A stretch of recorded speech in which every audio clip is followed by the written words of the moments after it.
Clearly, talking with Kathleen Sarpy is an exercise in spending time with somebody who is brilliant. I don't just mean academically, although she is, but I think she is a genius in the art of living. She has the ability to distill lessons and put those in ways that the rest of us can put to work. I don't think anybody can ever choose to go through the things that she's gone through. And yet the perspective that she has afterward is that of a grateful person, a person whose life has been made more broad because I have to go through these things, and how powerful that is. As I listened to the things that she had to say, particularly how to get past these horrible roadblocks and things that are completely unexpected, I did some reading on some articles that she has posted. One of them, she said, when you're faced with something like this, don't worry about the stigma. Go get some help. I have an old friend who is an entrepreneur and yet at one time had to declare bankruptcy. And he said, I had this deep-seated fear of hitting bottom. And then one day I hit bottom and realized I'm still alive. I'm breathing. It's okay. And the stigma of having to do that is one of the reasons that people sometimes can't get past it. They hide it. They go into a state of denial.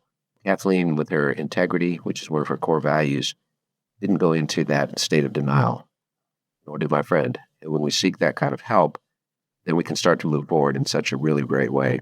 The willingness to seek help is difficult for strong people. I would be able to solve this myself. I got myself into this. I'll get myself out of it. That's that self-reliance.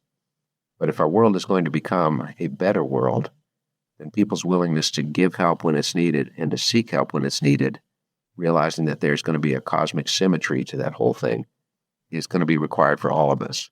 And when we do, then we move forward. I was struck by how she said now she is less fearful. Having known Kathleen, it'd be hard to imagine that she would ever think of herself as fearful. I don't think she ever thought of herself that way either. But now that she's been through so many things, she has less fear. She's real about it. That is really powerful.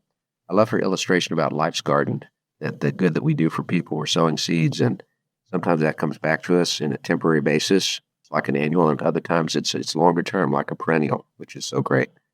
Her focus on avoiding complacency, go back to your core beliefs, and then start moving forward and drawing pictures of what's going to come next. It's really powerful. In her case, she's identified 5 of them: kindness, creativity, passion, hustle, and integrity. And it's impossible to get complacent around any of those things. How could somebody say, well, I've been kind enough. Oh, I think I've got enough creativity. These are all endless developmental paths to be on.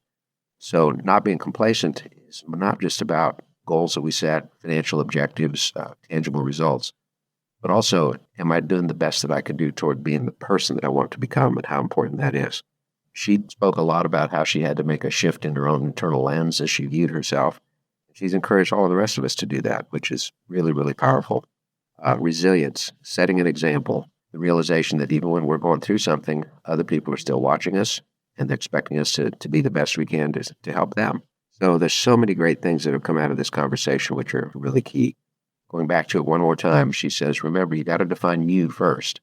When we define ourselves, then that can become the starting point. The starting point can be followed by a step forward, another step forward, another step forward, another step forward. So Kathleen has wisdom that comes from living it. She has the integrity that she's willing to share. She has the deep-seated desire to help other people move forward. And from her struggles, she has developed a better view of the world. And from her struggles, we have developed inspiration. And that's exactly what the Action Catalyst is all about.